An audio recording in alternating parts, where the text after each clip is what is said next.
Tatlong hinihinalang tulak ng iligal na droga kabila ang dalawang miyembro ng LGBT na may operasyon umano sa barangay New Lower Bikutan ang nalambat ng mga otoridad sa Taguig City.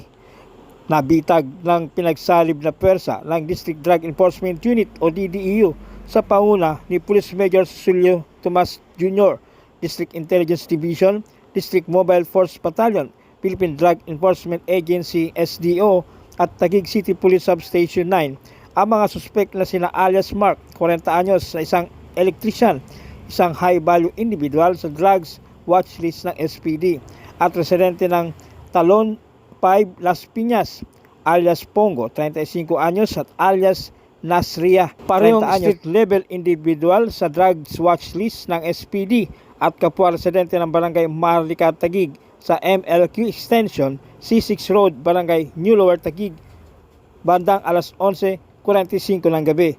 Na-recover sa mga ito ang 60 gramo ng hinihinalang shabu na nagkakalaga ng 408,000 pesos.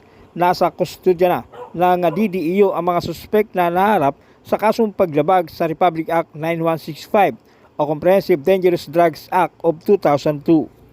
So, sige po, ako si Kagawad Kagawad din sa Pagirigan dito kayo sa barangay New Lower Bikutan. So, wiwitness na kayo huli sa inyo ng kapulisan nakahuli sa inyo ang Southern Police District Drug Enforcement Unit So nabasahan naman kayo ng karapatan nyo narinig ko naman. So ako mag-witness lang sa nakuha ng ating mga kapulisan Si District Drug Enforcement Unit, Southern Police District. Kayo ay aming inaresto sa paglabag o pagbebenta ng pinagbabawal na gamot. Kayo ay may karapatang manahimik.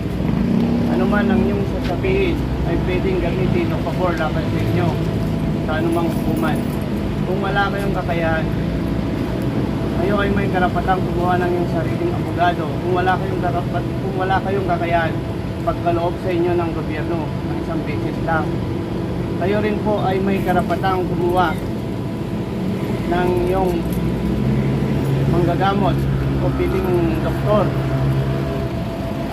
Kung wala kayong kakayahan, pagkaloob din sa inyo ng gobyerno ng isang beses. Naintindihan niyo ba ang iyong mga karapatan? Nasa kote ng mga tauhan ng Substation 6 ang 4 na individual sa isang bypass operation na nagresulta sa pagkumpiska ng 123,000 pesos na halaga ng shabu sa Taguig. Ang operasyon ay sinagawa dakong alas 5:30 ng hapon sa Balimbing Street, Barangay North Signal, Taguig City. Kinilala ng Substation 6 ang mga nadakip na sina alias Joey, 41 anyos, alias Cathy, 41 anyos at dalawang kabataan na nagkakaedad ng 15 at 17 taong gulang pa mga residente sa nasabing barangay. Ang 4 ay naharap sa kasong paglabag sa RA 9165 o Comprehensive Dangerous Drugs Act of 2002. Nakumpiska sa pag-iingat ng mga suspek ang 18.1 grams ng hinihinalang shabu na may street value na 123,080 pesos, coin force at bypass money. Sa rehas ang bagsak ng 2 lalaki at 2 babae matapos umanong maaktuhang nagsusugal at mahulihan ng hinihinalang shabu sa Taguig City. Kinilala ni Police Captain Nelvin Pasha, Substation 4 Commander, ang mga suspek na sina alias Ervin, 47 anyos, alias Ponciano, 60 anyos at 16 anyos na mga babae na pawang mga residente ng barangay Santa Ana, Taguig City. Sa ulat ng Taguig City Police, nadakip ng mga tauhan ng Substation 4 ang mga suspek sa isang compound sa barangay Santa Ana ng naturang lungsod dakong alas 10:50 ng gabi. Naaktuhan umanong nagsusugal ang 2 minor de edad na nakumpiskahan ng hinihinalang shabu at marijuana oil. Nakuha sa kanila ang 6 na pirasong plastic sachet ng hinihinalang shabu na may timbang na mahigit kumulang 22 grams at nagkakalaga ito ng 150,000 pesos at isang vaporizer na naglalaman ng hinihinalang marijuana oil mula sa mga kabataan. Na-recover din ng mga otoridad ang isang black pouch bet money na nagkakalaga ng 780 pesos at isang set ng mga baraha. Nakakulong ang mga suspek at sinampahan ng kasong paglabag sa RA 9165 o Comprehensive Dangerous Drugs Act of 2002 at PD 1602 o Illegal Gambling sa Taguig Prosecutor's Office. Isinuplong sa pulisya ng mismong magulang ang isang lalaking hininalang tulak umano ng droga sa Taguig City. Kinilala ang lalaki na si alias Raymond, 20 anyos, na taga-barangay Central Signal, Taguig City. Bukod sa pagtutulak, lulong din umano sa paggamit ng droga si Raymond. Nang maaresto, nahulihan siya ng isang sachet ng hininalang shabu. Isinumbong si Raymond ng kanyang mismong nanay dahil nakakaperwisyo na raw ito sa kanilang pamilya. Inamin naman ng suspek na gumagamit siya ng droga. Pinagsisihan na rin daw niya ang kanyang nagawa. Saan? Ano? Pinulpi ng mga... Ano? Sabi mo, sino yun? Mga titinda po. Titinda ng ano? Ng droga po. O, di ba? Ano? Sa paa. Kawawa nga yun, sa mata. Kasi pumutok nga yan ako ng tubig. Nagulat nga ako, sabi ko, ano nangyari sa'yo? And inano niya ng sakto ng reklamo yung mga yun. Kasi Nasa loob ka, paano sa palang kaso yun? Yung nanay ko na lang. hindi, nanay niya. nakapamiligan na daw siya eh. Okay. Meron na siyang resibo eh.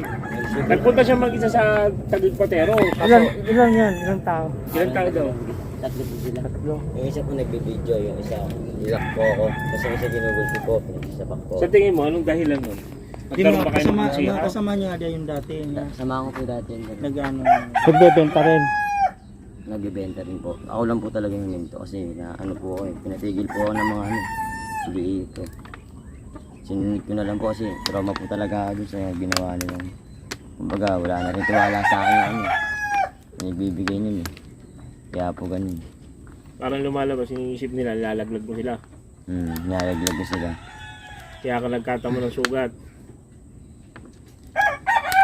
Ang ayos ng usapan namin nun. Tapos ano, bigla na nga sila gumalaw ng kakaiba. Nagsapak na ako bigla, binalibag ako. Tapos yung isa nagbibideo pa. Hindi dumating yung isang kaibigan ko doon talaga eh. Na ano, taga doon lang din sa may ano, lugar na yun. Hindi sila maawat. Anong lugar? Sige, sabi mo. Tawaga ano po. Sa may rambutan po. Anong barangay? North Signal din. Doon po talaga ako papunta. Gumagamit ka rin. Ano, linggo yung last eh. Sabi, sinuko ka ng mga magulang mo? Apo. Bakit daw? Sinurrender po ako. Oo. Ba't ka sinurrender? Yun nga daw, nag-iisip po sila na ano, papatayin ko sila. Ano? Pagtulog sila. Papatayin mo sino? Sila po, pag nabaliw daw po ako dahil sa drugs. Matagal ka na nagda-drugs? Ano lang po rin. Ako po, matagal na rin po. Pero tumigil po ako talaga. Asset ka raw? Hindi ako kasi po. Nag-ano lang po talaga ako, nagtitinda po. Kumbaga, napatig. Kaya pansustento ko po yun sa ano, pag-aaral ko po. Nag-aaral ka hanggang ngayon. Anong grade? Hindi ko umasa magulang ko talaga. Kahit anong po sila. Anong grade mo na? 11 po, senior high. Sa Agracel. Nasira din po kasi yung ano, pag-aaral ko dahil sa ano, droga. Pagbibenta po. Masama ba loob mo sa mga magulang mo? Sinurrender ka? Hindi naman po. Pero may pinagsisihan ka? Ba? May pinagsisihan ka? Apo. Kasi po, ano eh, parang sila po yung nadudumihan sa pangalan pag nakakagawa ko ng masama. Kumbaga pag nahuhuli po ako, ayun, Paglabas mo, anong gagawin? Ang plano mo? magpapadoktrina po sa ano, dun sa may dating daan po.